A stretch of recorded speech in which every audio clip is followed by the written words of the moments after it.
আজকে লোকনাথ মন্দিরে পুজো ছিল বলে আজকে আমি চলে এসেছি লোকনাথ মন্দিরে। আর মন্দিরটা খুবই সুন্দর করে ডেকোরেশন করা হয়েছিল। আর বাবা লোকনাথকেও দেখতে খুব সুন্দর লাগছিল। তারপর আমি প্রণাম করে নিলাম, কিছুক্ষণ সময় ছিলাম সেখানে, তারপর চলে গেলাম কিছু খেতে। আজকে আমি গেছিলাম ভারতীয় জলপানে, কারণ ওইখানে ওপেনিং ছিল। আর আমি অর্ডার করেছিলাম ছোলে ভাটুরে আর ডোসা, আর দুটোই ভালোই ছিল। আর ডোসাটা খুবই বড় ছিল, দুজনের জন্য একদম সাফিসিয়েন্ট। তারপর ওপেনিং ডে বলে আমাকে একটা মিষ্টির প্যাকেটও দিয়েছিল, যেটা পেয়ে খুবই ভালো লাগলো।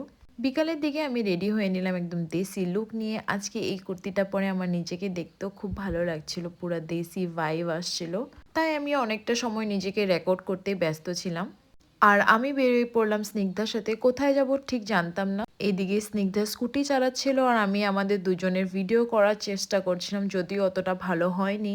এইভাবে ঘুরতে ঘুরতে আমরা পৌঁছে গেলাম আই লাভ বঙ্গাইগাঁও। প্রথমে মোমো অর্ডার করেছিলাম, যার জন্য প্রায় আমাদেরকে 10 থেকে 15 মিনিট অপেক্ষা করতে হয়েছিল।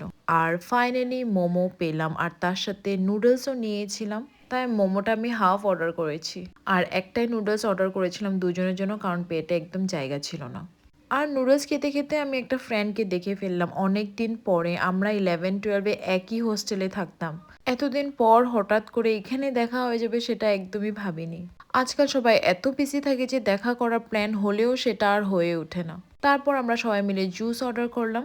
আমি আর স্নিগ্ধা লেমনের একটা কিছু ছিল সেটা অর্ডার করেছিলাম, আর আমার ফ্রেন্ডটা ওয়াটারমেলন জুস অর্ডার করেছিল। তো সব কয়টাই ভালোই ছিল। তারপর আমি একটা ব্লু লাগুন অর্ডার করলাম।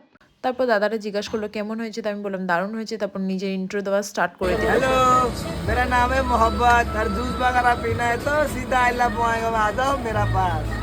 Bye bye. আর হ্যাঁ, কাল রাত আমার পাটা একটু কেটে গেছিল, তাই আজকে টিটেনাস ইঞ্জেকশনও নিতে আসছিলাম। তো আজকের দিনটা এইভাবেই কাটলো। দেখা হবে নেক্সট ব্লগে। Okay bye.